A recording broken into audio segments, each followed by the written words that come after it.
Muy buenas, queridos garrovillanos. Nos encontramos una vez más en una entrevista para el QTV. Esta vez, nuestro entrevistado es don Nicolás Rivero Porras, nuestro párroco. Desde aquí, primeramente, queremos darle la enhorabuena por sus bodas de oro como párroco y agradecerle que haya querido colaborar con nuestro proyecto. Don Nicolás, ¿qué recuerda de su infancia? ¿Cómo fue la llamada al sacerdocio? Pues fue una propuesta que hicieron unos misioneros que estaban allí en la parroquia, que si alguien quiere irse al seminario, y yo dije que yo quería ir. Así de sencilla.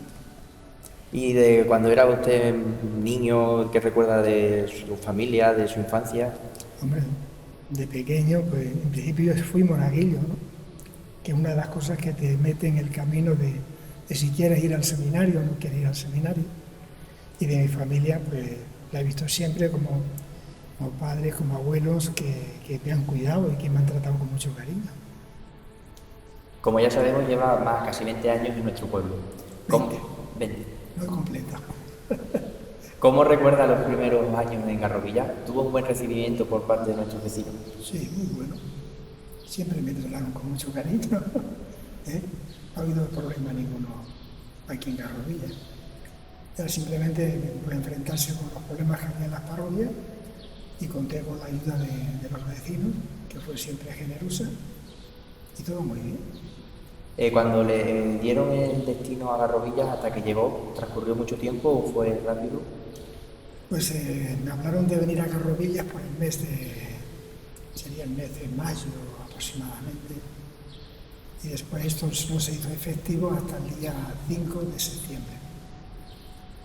Entonces, cuando me hablaron ya con el nombramiento de venir aquí a Garrovillas y hacerme cargo de las parroquias, en esos momentos estaba en la Capilla de la Virgen de Altagracia.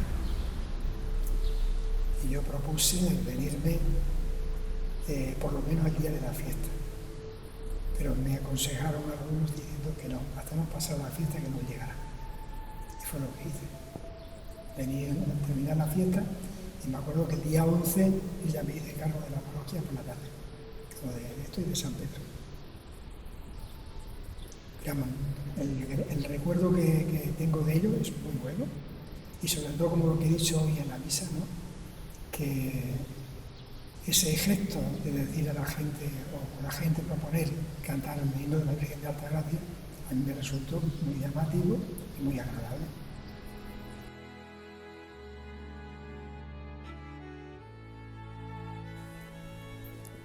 Y don Nicolás, ¿cómo se vivieron los momentos del cierre de Santa María?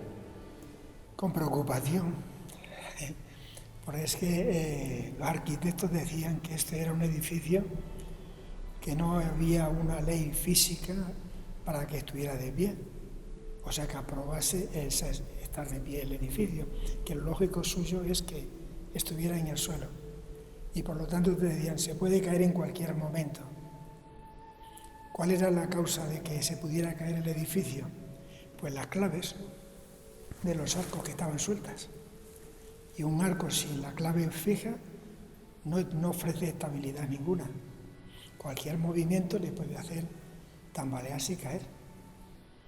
Y eso te lo decía todos los arquitectos. Entonces era un motivo de preocupación.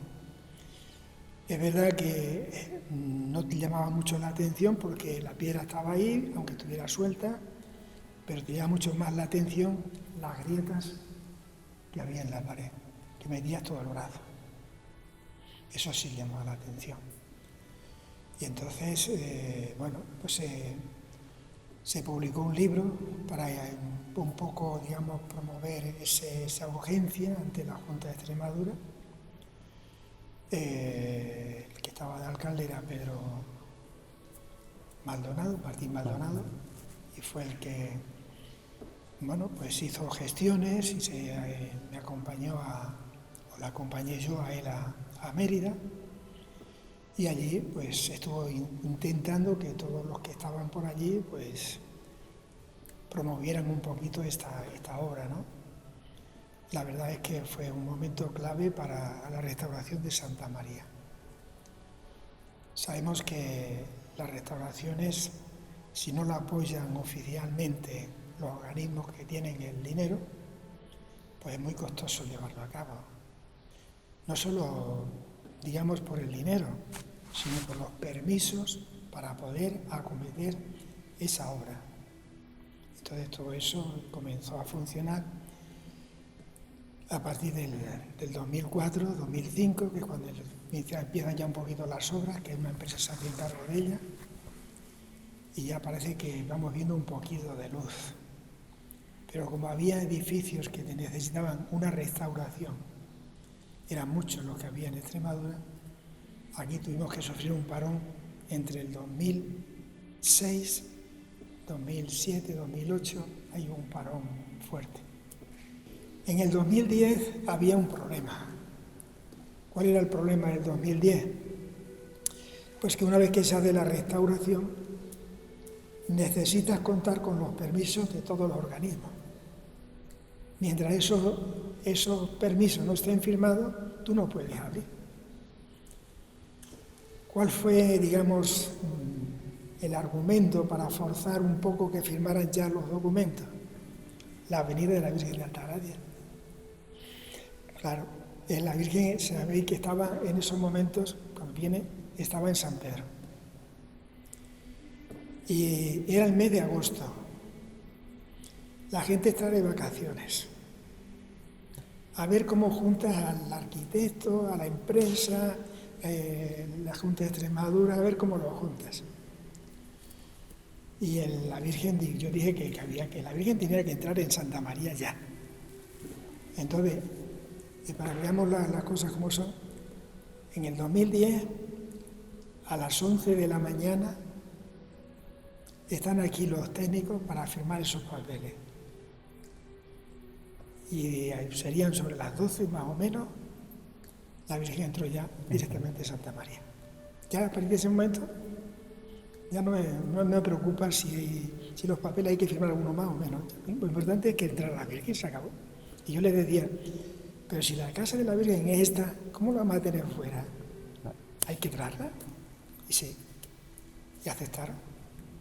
¿Y cuándo fue el momento en el que se dijo, cuando se cerró Santa María, se dijo, se tiene que cerrar hoy porque ya no... ¿Por qué? Pues yo estaba haciendo un entierro y había un silencio sepulcral. Y desde el altar, pues ves totalmente todas las cosas, ¿no? De tal manera que yo vi un grupo aquí, junto a la puerta, y vi cómo caían la argamasa que une la piedra, se cayó abajo. ¿Y por qué me llama la atención lo que sucedió? Pues porque las personas que estaban ahí, alguna le cayó encima, menos mal que no le cayó a nadie en la cabeza, pero si a alguien le cae en la cabeza, esa persona sufre lo suyo, ¿eh? Entonces, ver ese grupo de personas ahí cuando está cayendo lo de arriba, y lo lógico es que esas personas salgan corriendo para la calle. Y se fueron directamente a la capilla. El miedo indudablemente es algo que te empuja por un sitio o por otro, pero te vas. Y eso fue lo que movió el que se acabó. Y yo dije que no podíamos decir misa en Santa María, no podíamos tener esto abierto al culto. Y hubo una temporada que la misa era aquí en la capilla y la gente, las que no podían estar en la capilla, estaban en unos bancos que había enfrente del altar de la capilla, pero no en esta zona, sino hacia la capilla. Y ya se cerró totalmente y el culto comenzó a ser en San Pedro. Y don Nicolás, ¿qué se siente al ser el párroco de la iglesia donde se encuentra uno de los órganos más antiguos de Europa? Todas son cosas que ayudan, ¿no? En el sentido de que te das cuenta que una pieza importante de la iglesia que está dedicada al culto, que la ha propuesto una cofradía para dar mayor solemnidad, pues eso te alegra. Y al mismo tiempo, de cara al público, pues hay muchas personas que sienten atracción por ello y quieren visitar la iglesia. Entonces no se trata solo de visitar el órgano, sino de ver todo lo que hay en la iglesia. En conjunto. Es en conjunto. Bien. ¿Cómo se llevó a cabo el proceso desde la restauración hasta llegar a declararlo bien de interés cultural? Bueno, en ese sentido, digamos que la asociación que se ha hecho para defensa del órgano podrían hablar mejor que yo, ¿no? Que son ellos los que han dado los pasos para que se consiga esa declaración. Para mí el momento, digamos, más crítico del órgano es cuando la obra de la Iglesia, que el órgano no puede estar aquí. Y entonces se hacen unas cajas, se desmonta el órgano y se meten las cajas. Y esas cajas todas se bajaron a la capilla. Quedaba un problema por solucionar, que no era fácil. Porque, digamos, la Junta dice que sí, bueno, que se meta en las cajas, que se bajen las cajas, para que tengamos seguridad de que no se va a estropear, pero el problema viene después cuando hay que montarlo. Y el montarlo supone un gasto. Y a ver quién es el que va a pagar ese gasto. Al final, indudablemente, fue la Junta de Extremadura la que aportó ese dinero y el que la desmontó lo volvió otra vez a montar. Era un buen organero, Manuel Luengo. Pero el órgano estuvo sin funcionamiento cuando abrió Santa María en el 2010, todavía no estaba en funcionamiento. No estaba montado. No estaba. ¿En qué año se montó? Ha sido ya muy posterior, ya que digamos que en la cuestión del órgano hay una parte importante que es del director del Conservatorio de Cáceres. Es una persona, tanto él como su padre era director del Conservatorio de Madrid. Entonces, entre los dos hicieron fuerza para que el órgano se montara y al mismo tiempo comenzasen a hacerse conciertos de órgano o conciertos de órgano con violín o con todo, ¿no? Y eso es lo que promueve, digamos, el deseo de que algo que pertenece al pasado, pero que es actual y que está funcionando pues para alegrar la vida de los demás. Claro, porque hasta ahora hace poco se llegó a grabar un disco con música del... Se han grabado más. Francesco Sera es un compositor italiano, es el que lo grabó, estuvo aquí una semana grabando el disco. Ese disco actualmente se está escuchando en toda Europa. Y después, el año pasado, el que ha grabado otro disco ha sido el director del Conservatorio de Cáceres. Y eso no sé si lo han publicado ya o lo van a publicar pronto, eso no lo sé, pero sí. Y lo que puedo decir del órgano es que todo el mundo, organistas que hay en catedrales, sea de Plasencia, sea de Zaragoza, sea Notre Dame de París, sea molandense, sienten un atractivo por tocar el órgano. Entonces me imagino Para ellos es una ilusión impresionante. Es decir, no nos podemos imaginar lo que ellos sienten en el hecho de tocar el órgano. Uno de los que estuvo aquí reciente es un chico que es de la Bandera de la Mata, pero está en el Conservatorio de Nueva York, en Manhattan. Y ese dice, en cuanto pueda, vendré otra vez. Digo, ven cuando quiera. Es decir, que la iglesia de Santa María está abierta a todo el mundo que... A todo el que quiera venir. No se lo podemos cerrar a nadie. Tiene que ser un espacio abierto para que todo el mundo pues, conozca lo que es Santa María, lo que contiene Santa María y lo que beneficia, digamos, el entendimiento de las personas. ¿Y qué nos puede contar de la capilla en la que estamos actualmente? La capilla es posterior a la iglesia. Esta capilla es en el siglo XVIII, final del XVIII, final del XIX. Como ves, esta es la tercera puerta que tenía el templo.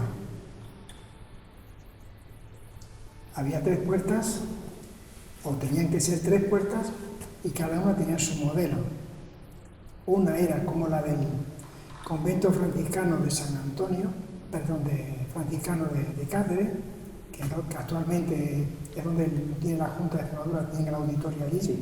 Bueno, la otra tenía que ser como la que está en el testero de la Catedral de Coria, que da al Jardín de los Duques de Alba, y la tercera tenía que ser como la de San Pedro.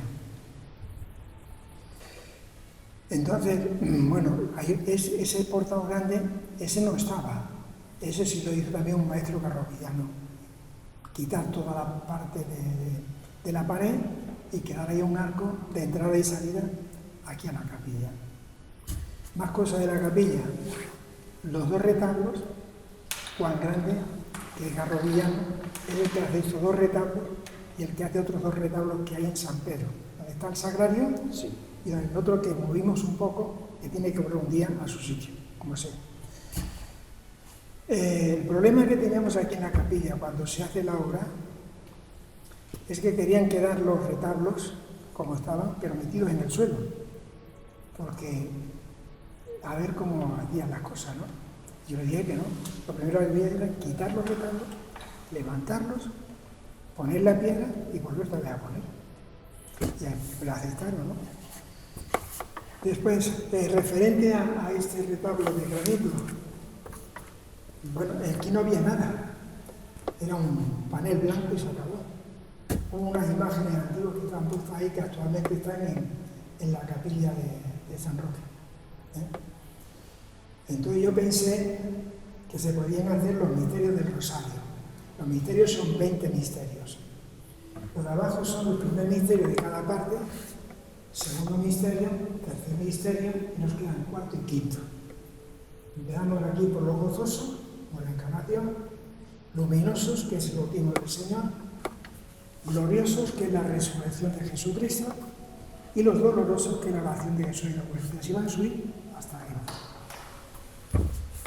¿Qué tiene de particular eso? Pues tiene lo siguiente, es recordarnos los misterios principales de Jesucristo. Y eso es toda una doctrina, es toda una enseñanza, es una catequesis, que el que lo vea pues se podrá enterar, ¿no?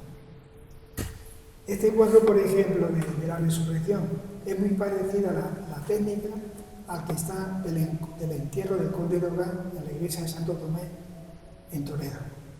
Está la parte de abajo donde están con el cadáver y está la parte de arriba que es cuando está el ángel entregando el alma del conde a Dios. Pues es una cosa parecida. ¿Qué se ve? Pues la parte de arriba es la divinidad, la parte de abajo es el desastre número 1, porque todo el mundo está desconcertado. Todo el mundo está desconcertado, ¿no? Y son muchas enseñanzas las que nos va mostrando. La boda de Caná, por ejemplo, es para ver que en esa boda ha habido de todo, han comido todos, porque sobran muchas cosas. En la conversión del agua en vino. Más cosas. Por ejemplo, San Juan Bautista, que está ahí, esa era una petición que hizo el que hizo la donación para Santa María, lo de los 30.000 para la obra, los de 10.000 para el retablo. Y ahí vemos cómo está San Juan, porque ese era algo que él quería que estuviera en el retablo. Y de hecho estaba en el retablo. ¿Por qué no está ahora en el retablo? Pues que las 2 imágenes de San Joaquín y Santa Ana que están en el retablo lo hemos puesto en ese lugar, en el lugar que estaba San Juan y que estaba la Virgen de Rosario. Este San José dice, yo no sé exactamente si es verdad o no es verdad, pero este San José dice que estaba en Altagracia y que hubo un cambio en tiempo de don Antonio de San José con otro San José que tenían aquí, que aquel es de Escayola y que está actualmente en la capilla donde está el Cristo. Sí. Y eso es lo principal, ¿no? Y después, esta imagen de aquí. La imagen de San Ildefonso, ya digo, estaba en piezas sueltas, se habían descolgado y yo dije que la imagen esa había que recuperarla.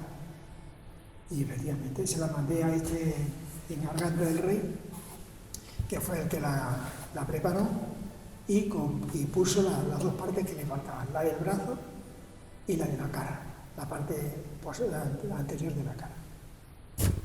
Creo que no se debía perder nada. Me dice el otro día uno, ese San Antonio ha venido del convento. Digo, oye, me parece mucho decir eso, porque del convento no han salido todas las imágenes que hay en Garrovilla. Y si tú me quieres decir que un San Antonio viene del convento, digo, ese San Antonio te lo reconozco, pero está en San Pedro, no está aquí. ¿Cómo va a hacer Juan Grande ese retablo y no le va a hacer el santo? O no le va a hacer lo otro. Pero lo que tenga, si lo lleva por otra parte, bueno, pues habría un cambio, un trueque, pero eso no. Y esta parte de la construcción de la capilla aquí, que era lo que ¿Se sabe lo que había? Bueno, esa es otra cuestión.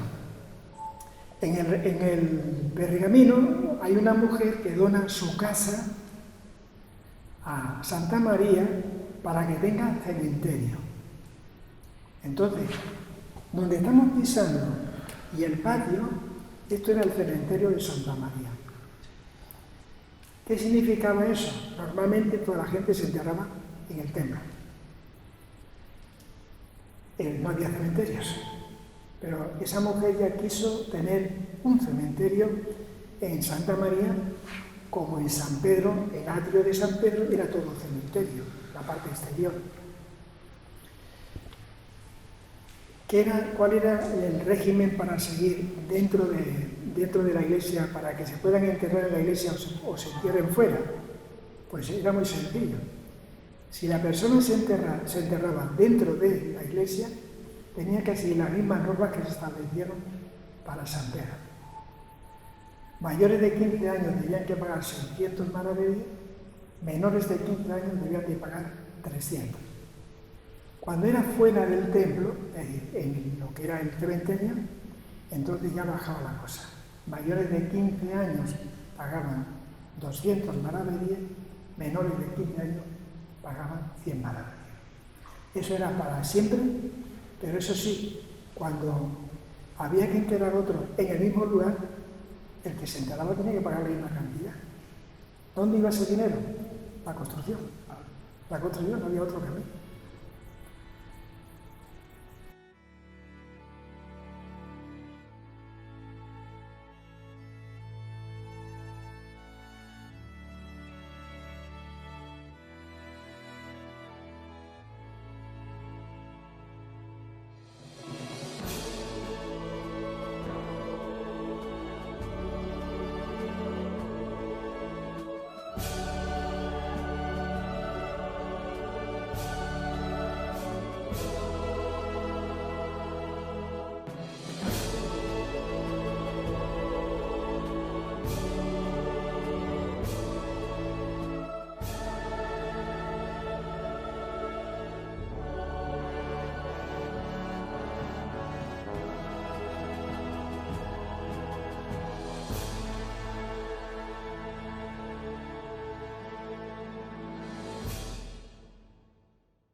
Y en sus 50 años como párroco, ¿cuáles momentos destacarías como los mejores y cuáles como los peores?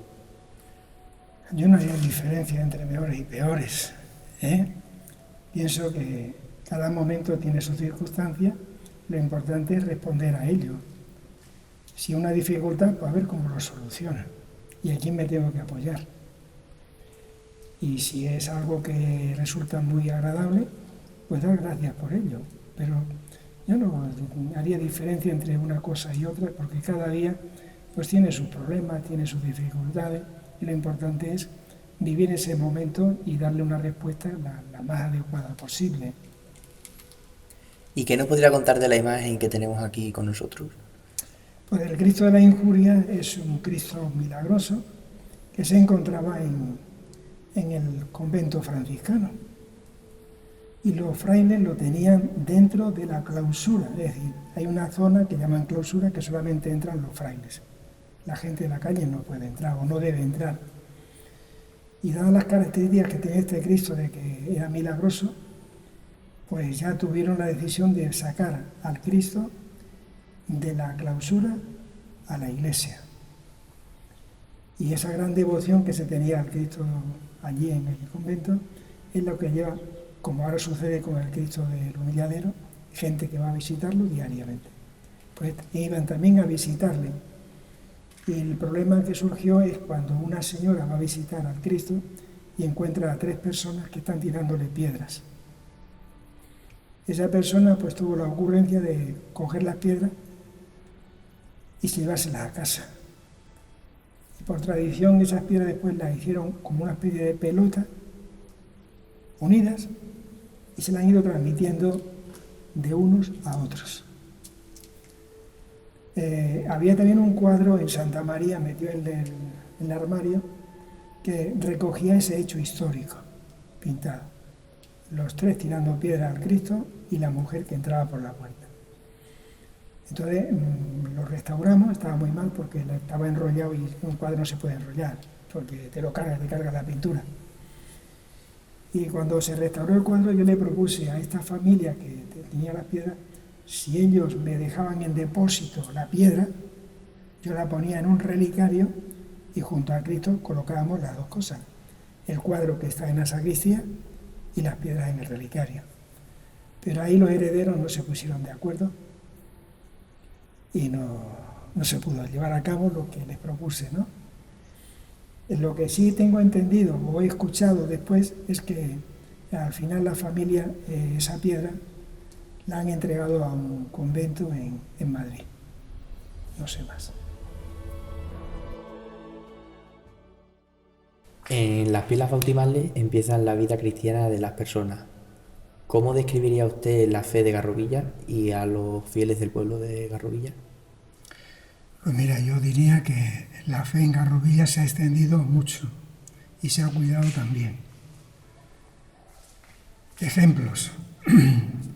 Piensa que por esta pila de bautismo han pasado miles y miles de garrovillanos para recibir el sacramento del bautismo.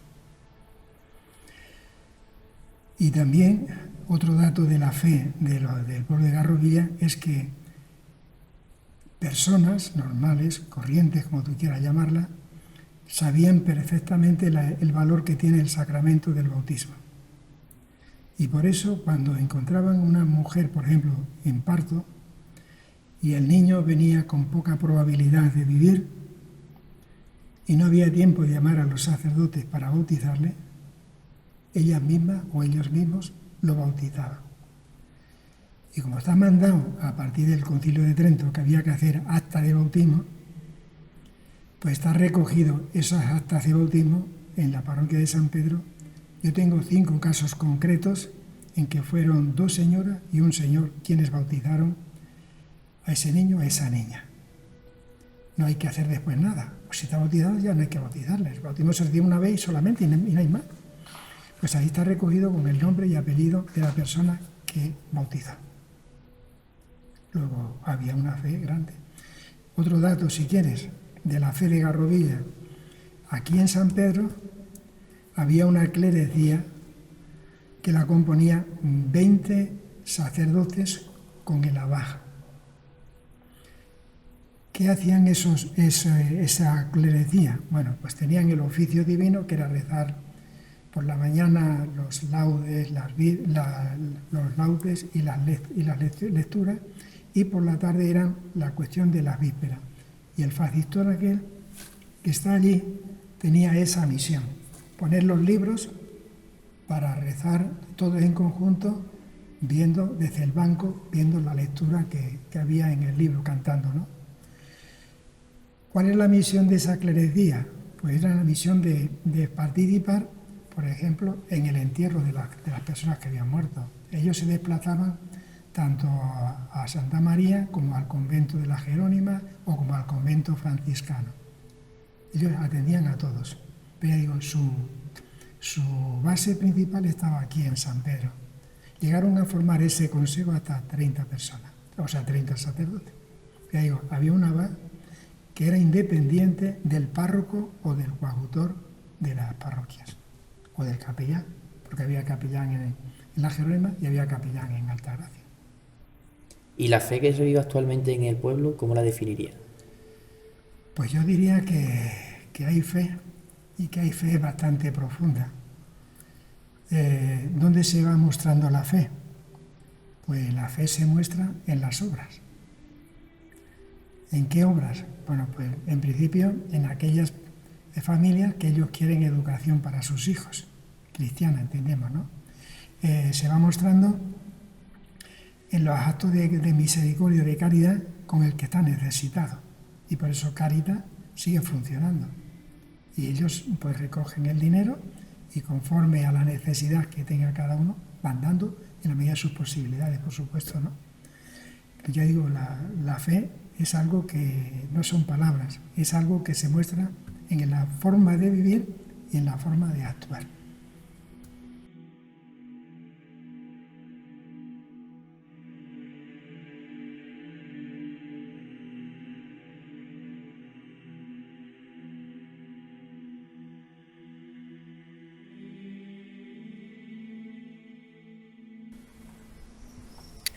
No hace muchos días don Nicolás salió en la prensa hablando de los azulejos de la iglesia de San Pedro. ¿Qué nos podría contar usted sobre ellos?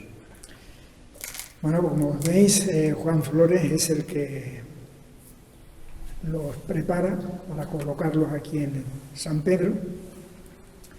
Juan Flores es una persona que procede de la parte de Holanda, holandés, que vive en tiempos de Felipe II. La documentación de este personaje está recogida en el archivo de Simancas, en Valladolid. Hay una tesis sobre esos azulejos hecha por un sevillano que trabajó como consejero de Cultura de Andalucía, de Sevilla. Y este fue el que me explicó todo el proceso que llevó a cabo este Juan Flores, al cual Felipe II le pidió en el año 1559, que están firmados por él, que se marchase a trabajar a Talavera de la Reina con vistas a hacer azulejos para los palacios que él pensaba construir o las cosas que ya tenía en mente en su corazón, ¿no? Y esto es el motivo por el cual se marchó a Talavera, y podemos asegurar que Talavera pues ha comenzado después de 5 años después. Si esto se firma en el año 1559, en Talavera comienza toda esta parte de la azulería, de los azulejos comienza en el 1564. Es que esa historia no la conozco porque no se ha escrito ni ha habido evolución de ello. La realidad es que el retablo, el altar normalmente estaba pegado a la pared. Entonces me imagino que delante del retablo debía haber una imagen de San Pedro. Ya digo, porque tenemos a San Pablo, tenemos a San Andrés, pero nos falta San Pedro. Y es cosa muy rara. En Santa María veréis que hay 2 medallones, uno es San Pedro y el otro es San Pablo. Lo cual está diciendo que ahí falta algo. Probablemente cuando retiraron el altar, entonces desapareció eso. Pero eso ya es muy posterior, es decir, la retirada del altar, de la parte del retablo, eso ya es un efecto que viene a continuación del Concilio Vaticano II, y estamos hablando de 1964. Y de hecho, creo que cuando se retira el altar, hay una señora que paga una mesa para colocarla aquí, en el centro. Esa mesa actualmente está en la Jerónima, en las monjas. La mesa del altar de la... Sí, está ahí. Yo me río por esto porque en una ocasión los de Altagracia me dijeron que ellos querían llevarse la mesa de altar que hay en la capilla de Santa María, se la querían llevar a Altagracia. Y yo le dije, por mí no hay problema. Pero sí que entonces la mesa de altar de San Pedro, que está en la monja, tiene que venir a Santa María. Y ahí no se pusieron de acuerdo. Y entonces, pues no, yo no acepté, ¿no? Sí que es verdad que en la mesa de altar de Altagracia me la devolvía, digo, pero no tiene comparación la una con la otra. Y por eso no se hizo. Pero la mesa de altar de San Pedro es una mesa fenomenal, impresionante. Y pudieron cometer algún que otro error cuando intentaron hacer ciertas combinaciones. Menos mal que no se hizo nada. No se hizo nada, pero sí.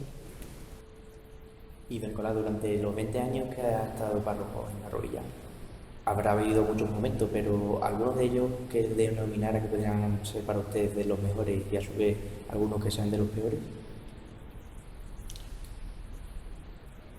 Yo pienso que los problemas se solucionan en el presente. Tú vas a un sitio nuevo, procuras averiguar cuáles son las metas a conseguir y te pones a trabajar en ello.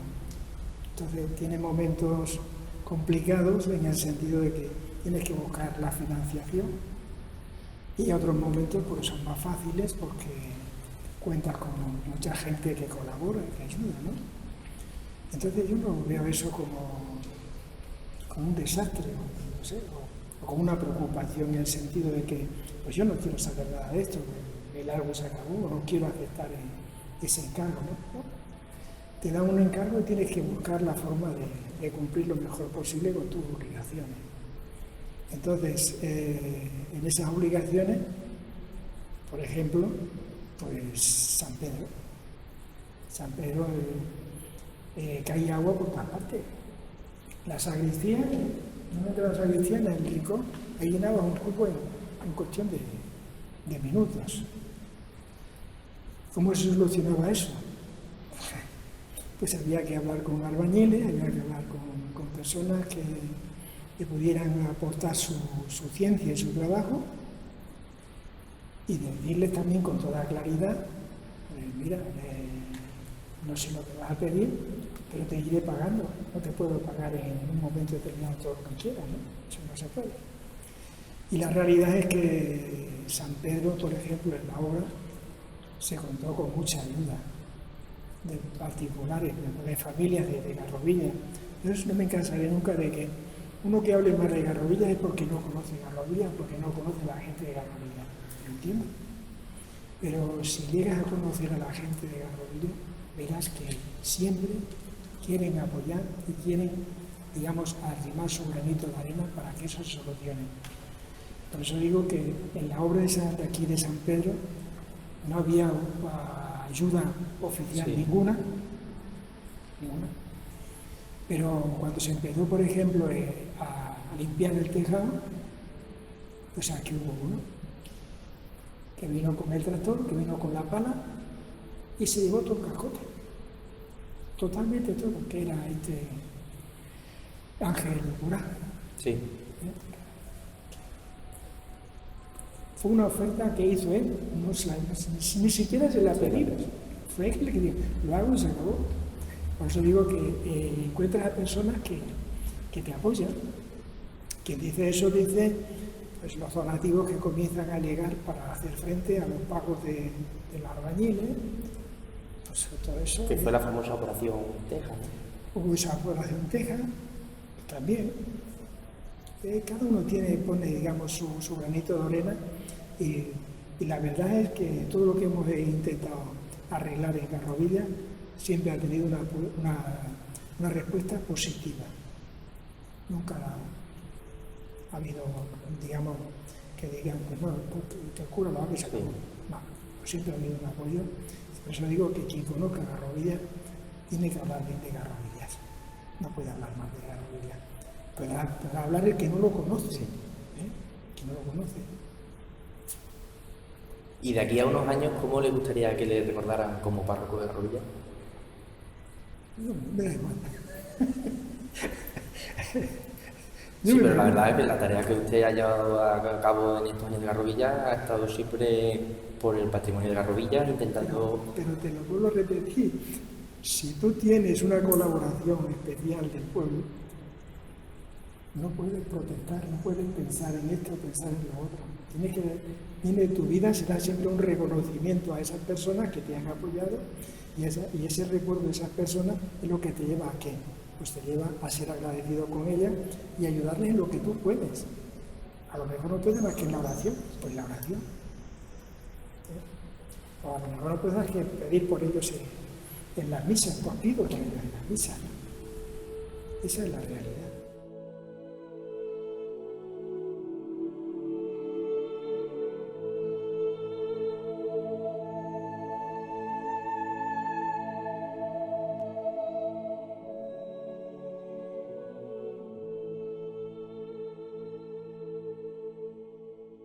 Don Nicolás, resulta curioso que en San Pedro haya un pozo.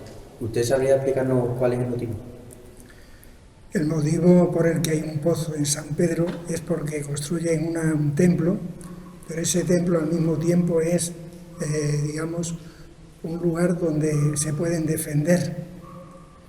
¿Una fortaleza? Una fortaleza, llámalo como quieras, pero es un lugar que tiene doble misión.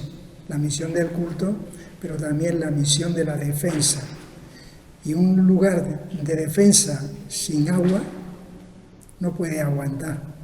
Ese es el motivo por el cual se construye el pozo y, como veréis, pues tiene una columna falsa que, aunque el agua pueda manar ahí, y de hecho mana, recogen también la de arriba del tejado.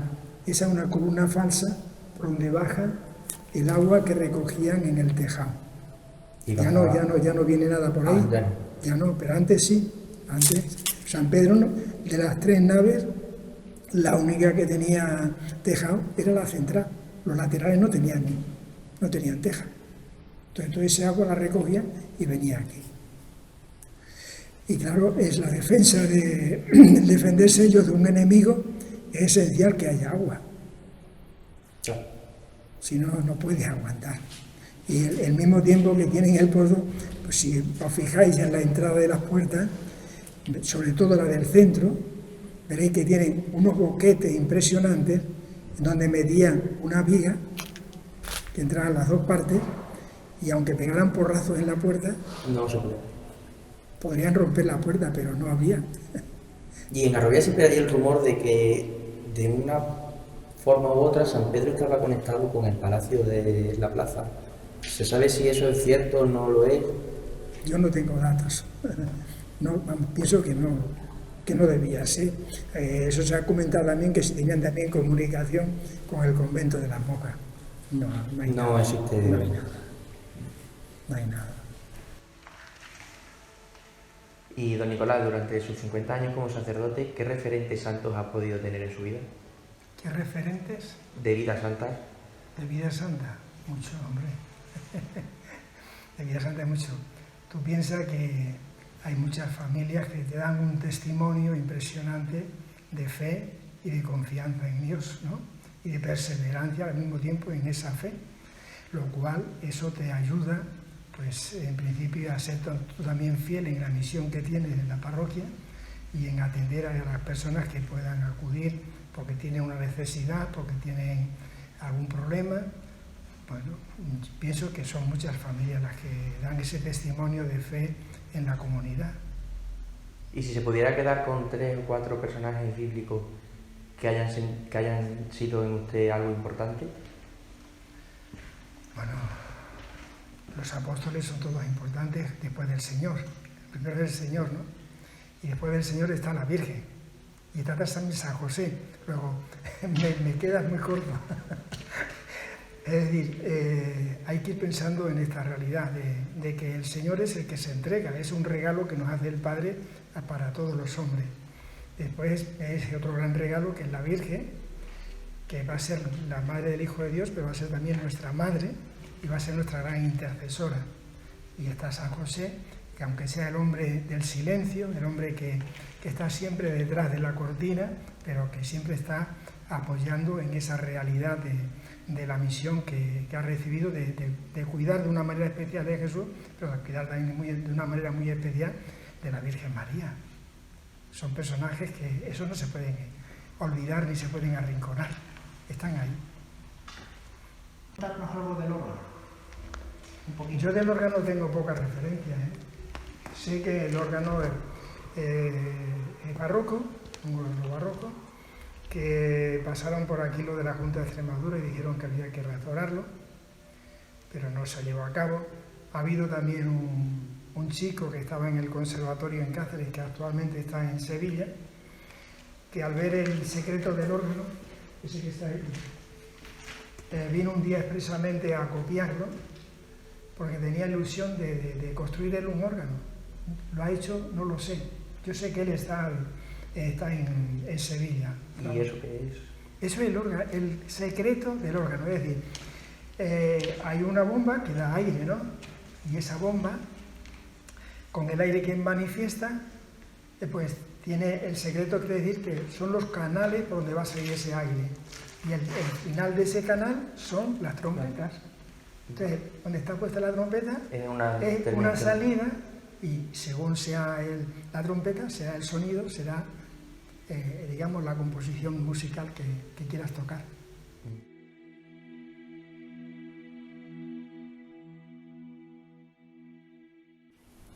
Don Nicolás, para muchos barrovillanos el descubrir esta ermita fue una gran sorpresa, porque para ellos siempre aquí habían conocido una churrería, una ferretería. ¿Cómo fue descubrirla y llevarla a su esta obra?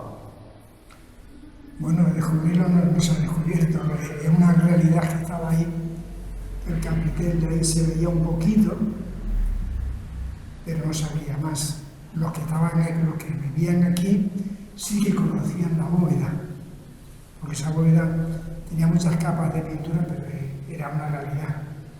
Entonces, la familia, digamos, dueña de este edificio es la que toma la decisión de entregarlo a la parroquia. Y entonces, cuando entregan a la parroquia, pues yo me metí aquí a ratos perdidos, descubriendo todo. Empecé por la bóveda, quitando todas las capas de pintura, y después ya, como sabéis, empezamos pues, con albañiles. Se hizo el proyecto, y el proyecto era poner un tejado nuevo. Y aprovechamos ya ese proyecto para meternos a fondo con todas las paredes, y fueron apareciendo las columnas que están en los rincones, y después ya comenzaron a aparecer pues, parte del púlpito que estaba en piezas sueltas en el suelo, y comenzó a aparecer también todo ese arco, porque ahí había una pared que lo cubría todo. El arco estaba partido, hubo que coserlo,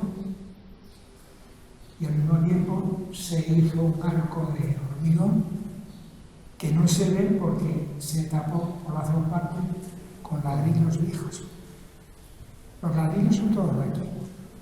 Y aquí sacamos ladrillos para esto y para el Cristo del Humilladero.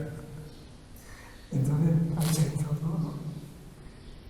Y creo que era reconocer una cosa que estaba ahí en los pergaminos antiguos, que de que esto era la ermita antigua. Más antigua que esta ermita no había ninguna. Y que la ermita antigua estaba dedicada a Santo Toribio. Yo pensé que al principio que se podía hacer referencia a la antigua, a la Virgen antigua, pero no. Era Santo Toribio.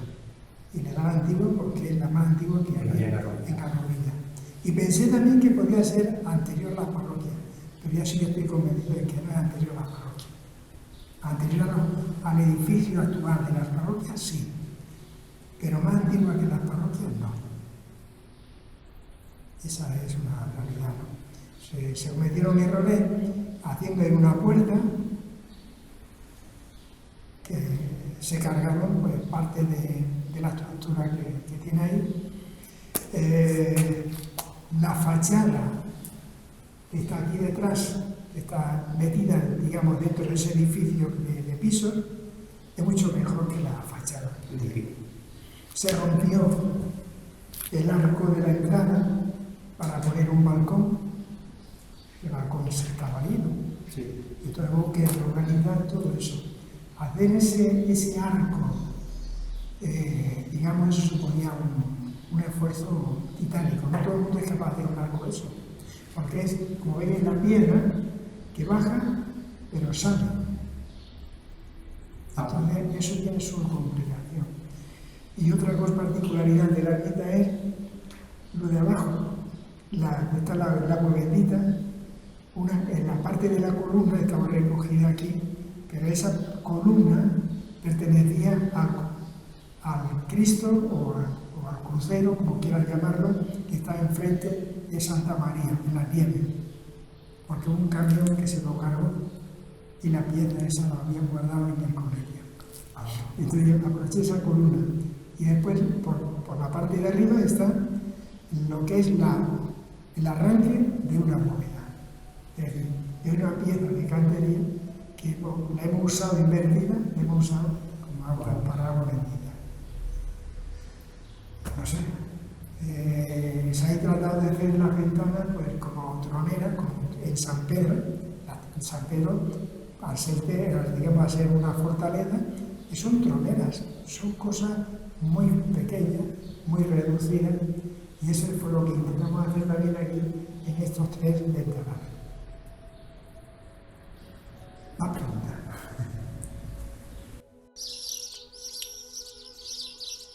Pues aquí finalizamos otro proyecto de Alco TV.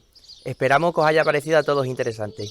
Darle las gracias a don Nicolás por toda su colaboración y animaros a que sigáis colaborando con nosotros. Muchas gracias. Don Nicolás Rivero Porras nació en Frenedoso de Ibor en 1945. Es hijo de Isidoro y Elvira. Fue ordenado sacerdote el 17 de mayo de 1970, cumpliéndose este año sus bodas de oro como sacerdote, es decir, 50 años de su orden sacerdotal. A nuestro pueblo llegó el 1 de septiembre del 2000, destinado como párroco de Garrovillas, sustituyendo a don Antonio Puerto Ávila. Desde entonces han pasado 20 años, convirtiéndose en un garrovillano más. Tal ha sido esta cuestión que en 2015 el Ayuntamiento de Garrovillas le distinguió como hijo adoptivo del municipio. Pero el compromiso de don Nicolás con el pueblo de Garrovillas siempre ha ido más allá de sus obligaciones pastorales. Durante estos 20 años ha sido un gran trabajador por el salvaguarda y protección del patrimonio monumental de nuestro pueblo. Ha intentado salvar y proteger, además de los monumentos, llegando a trabajar él mismo como un albañil más, todo tipo de retablos, confesionarios, ornamentos y cualquier valor que pudiera poseer nuestras iglesias. Don Nicolás fue el descubridor de la actual ermita de Santo Toribio, en la cual se encuentra nuestro santo patrón San Roque. Durante muchos siglos esta ermita fue ocultada y en los últimos años sirvió de otras muchas funciones como churrería o ferretería. También es reconocida la ayuda que nuestro párroco ofreció para la salvación de nuestra iglesia de Santa María de la Consolación, cuando un arquitecto afirmó que no había motivo arquitectónico alguno que explicara que Santa María no se hubiese venido abajo. Pero si esta fue una gran ayuda, no fue menos la de salvar el órgano renacentista de esta misma iglesia, declarada hoy en día bien de interés cultural. Esta declaración vino de la mano del empeño de la Asociación Cultural Domingo Marcos Durán, pero también la de nuestro párroco don Nicolás.